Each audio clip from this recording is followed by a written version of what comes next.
bienvenue dans le vlog de Maman Plume. Je vous prends aujourd'hui avec un petit assistant qui n'a pas voulu dormir et qui voulait venir avec vous, je crois, aujourd'hui.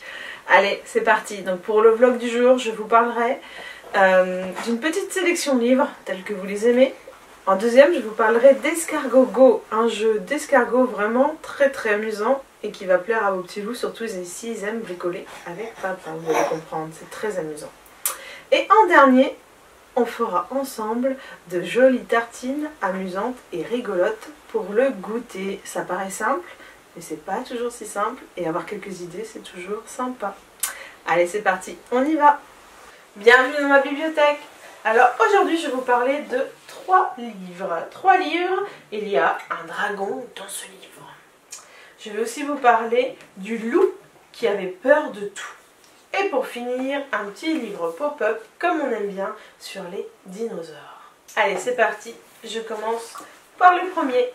Mon livre pop-up des dinosaures des éditions Usborne. Alors j'aime beaucoup les éditions Usborne qui ont toujours de chouettes livres. Et celui-ci n'échappe pas à la règle. Donc comme vous voyez, il y a de jolis pop-up. C'est une sorte de petite encyclopédie tout petit, très simple, qui montre les différentes sortes de dinosaures, mais en version animée. Donc ça, c'est le genre de livre qui plaît toujours bien aux enfants et aux parents.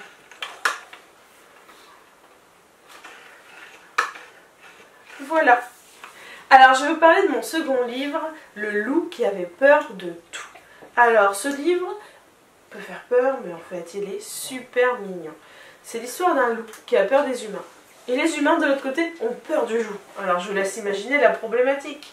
Mais notre loup, il va rencontrer une petite fille. Et il va se lier d'amitié avec. Il va se passer de jolies choses et c'est une belle morale. Donc ce livre, pour les un petit peu plus grands, je peux vous montrer un petit peu le texte.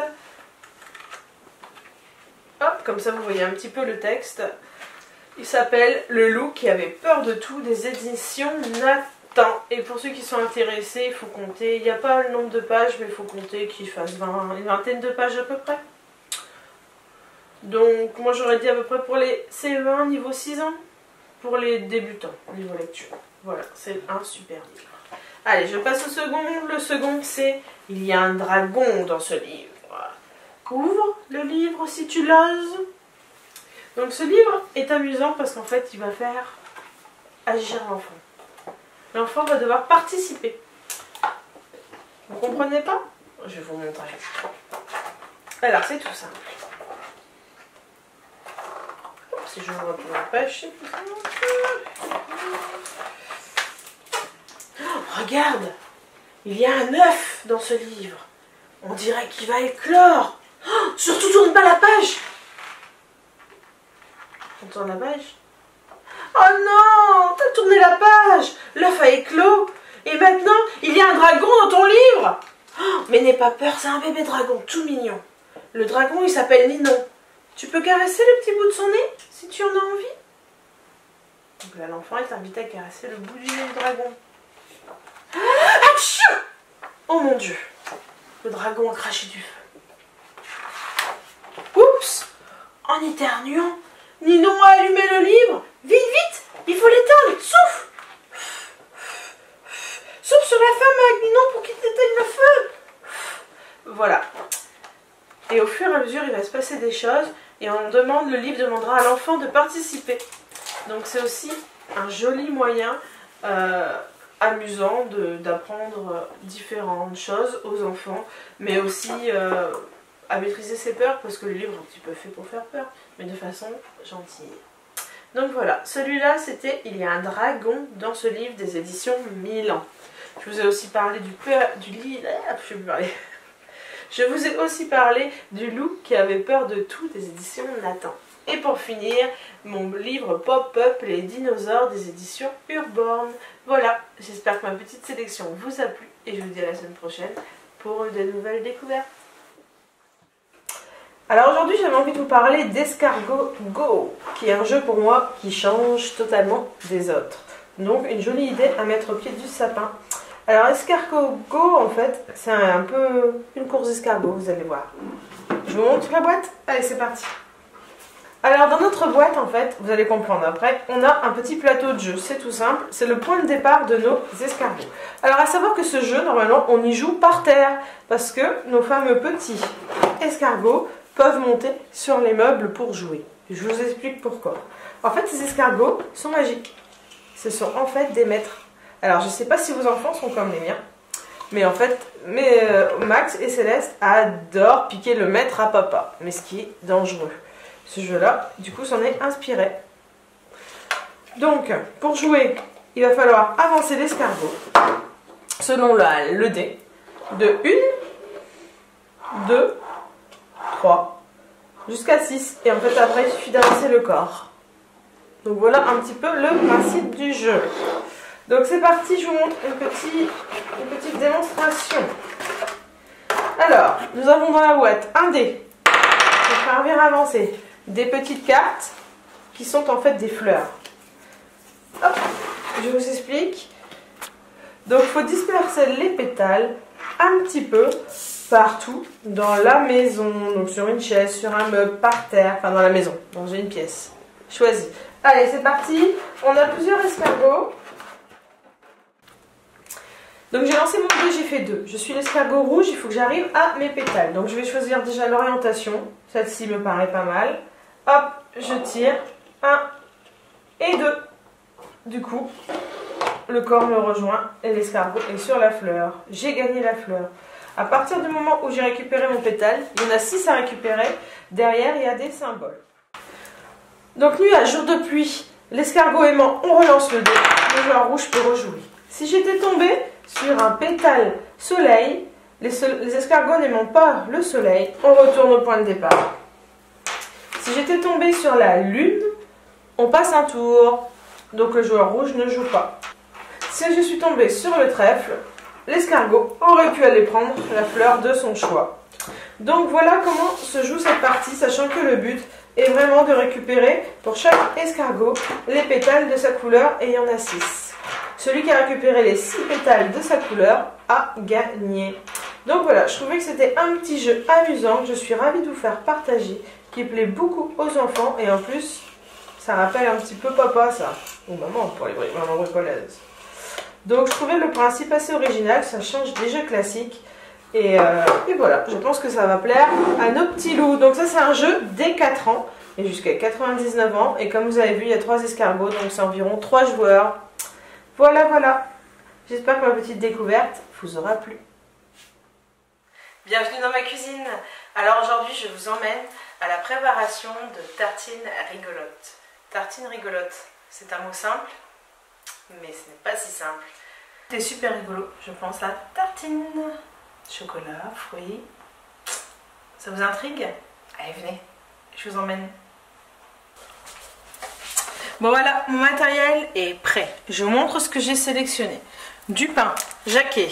Donc il faut que je regarde exactement comment je l'ai fait. Je vais le faire un peu au feeling. Mais j'ai du jaqué avec les nouvelles tartines rigolotes briochées et jaqué les nouvelles tartines rigolotes nature.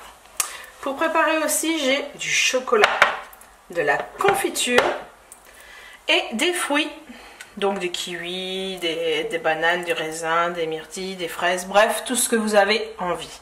J'ai aussi ajouté des petits œufs en sucre. Je me dis que c'est toujours super rigolo et que ça plaît bien aux enfants.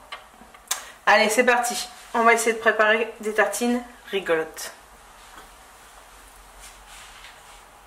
Alors, je vais essayer de transformer ma tartine en hibou. Hibou au chocolat pour ma gourmande de fille. Non, c'est ma fille qui aime le chocolat. Et Max, la confiture. Donc c'est parti, ils seront contents en rentrant de l'école d'avoir une petite tartine pour leur goûter rigolote. Une fois le fond fait, il faut passer à la table des fruits. Pour les fruits, c'est tout simple. Pour faire un hibou, il va me falloir, pour les yeux, 2 ronds de bananes. Petite rondelle. Hop. 2 petites rondelles. Voilà, j'ai déjà les yeux de mon hibou. J'aurais bien utilisé peut-être un petit morceau de kiwi pour faire le nez. Alors les hiboux, si je ne me trompe pas, je ne suis pas experte hibou, ils ont un nez pointu.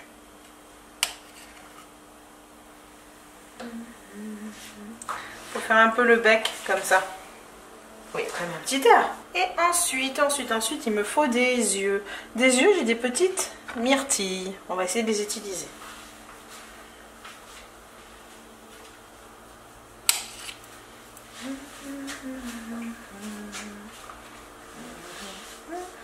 Et voilà, deux jolis yeux.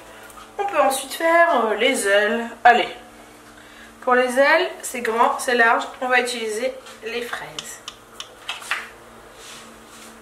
Je vais couper des rondelles pour pas faire des tranches trop épaisses. Et je vais garder les deux plus grandes que je vais venir disposer un petit peu sur les côtés.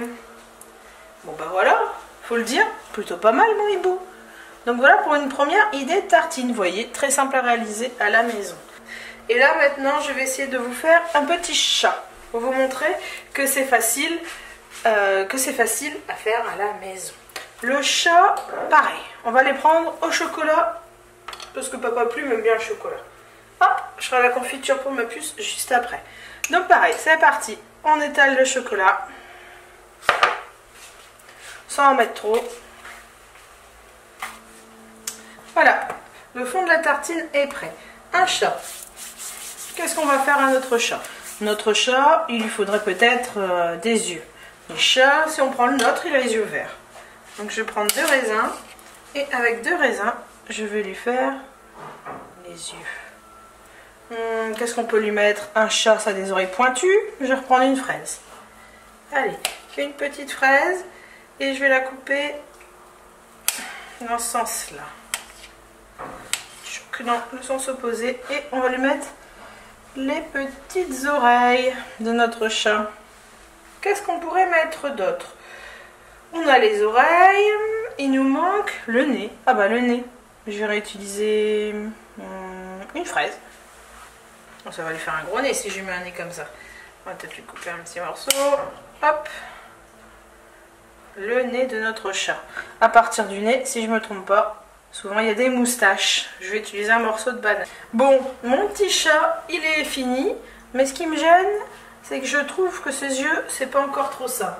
Donc je vais essayer de rajouter un peu de couleur avec la myrtille. Et voilà, mon petit chat est fini. Donc pour mes petites tartines tout chocolat, qu'est-ce que ça donne? Maintenant on va passer aux tartines fraises. Bon alors pour ma puce, on va les faire à la fraise. Donc rien de plus simple, un petit peu de confiture comme vous avez peut-être chez vous. Hop. Donc ceci c'est juste pour vous donner des idées, vous montrer que faire des goûters rigolos avec des fruits et des bonnes choses à manger, c'est vraiment pas compliqué. Et si ça peut aider les enfants à manger un peu de fruits, et ben moi je dis oui. Bon, ma tartine est prête avec plein de bonnes confitures. Hop, maintenant il faut la décorer. Pour la décorer, je vais essayer, non, je vous ai pas dit, je vais essayer de transformer ma tartine en tortue. Donc on va faire le corps de la tortue.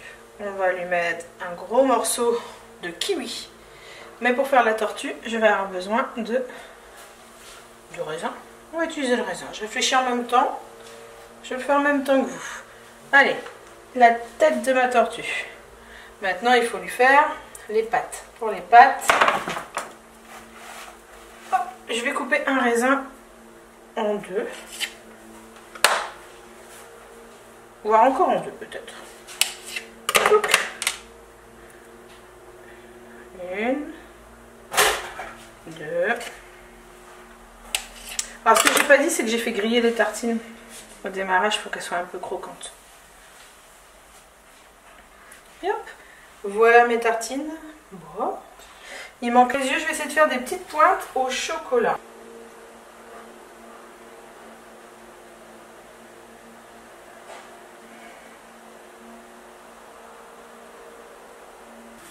Voilà pour la première tartine, tout fruit. Hop, ce coup-ci j'avais envie de faire un petit monstre, un petit masque framboise.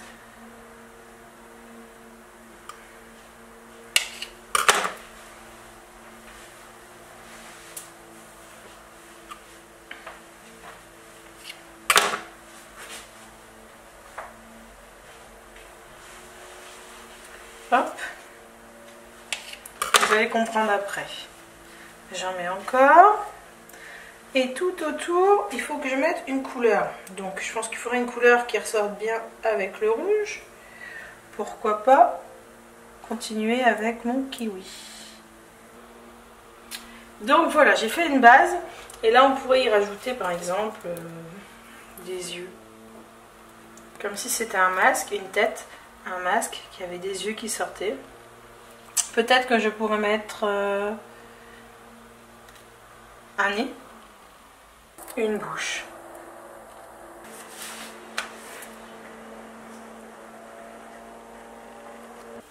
Allez, je fais une dernière pour le plaisir. Je sais que mes tartines seront mangées encore à la fraise. Hop.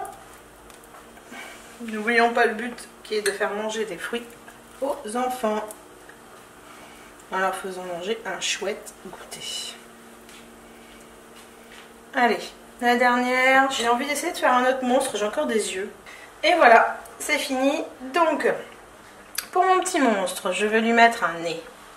Comme ça. On va lui mettre des petits yeux rigolos. Si j'arrive à les décoller, c'est bon. Hop. Donc pour ceux qui me demanderaient, j'avais trouvé les petits yeux à Zodio. Des petits yeux. On peut peut-être lui mettre une petite moustache sous le nez.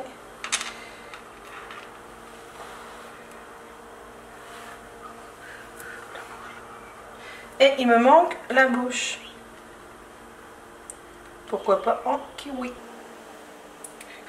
Deux petites oreilles.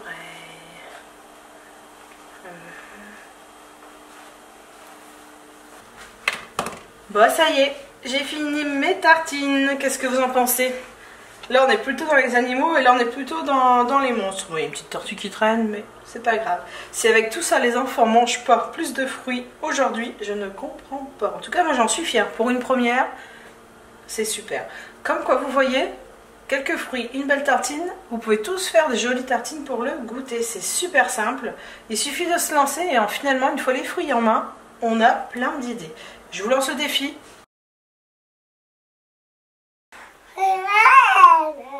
Voilà, comme vient de dire bébé, c'est terminé pour cette semaine. Mais on vous retrouve avec plaisir la semaine prochaine pour d'autres découvertes. En attendant, n'oubliez pas de laisser un petit commentaire, de liker et pourquoi pas vous abonner à la page. Au revoir, à bientôt.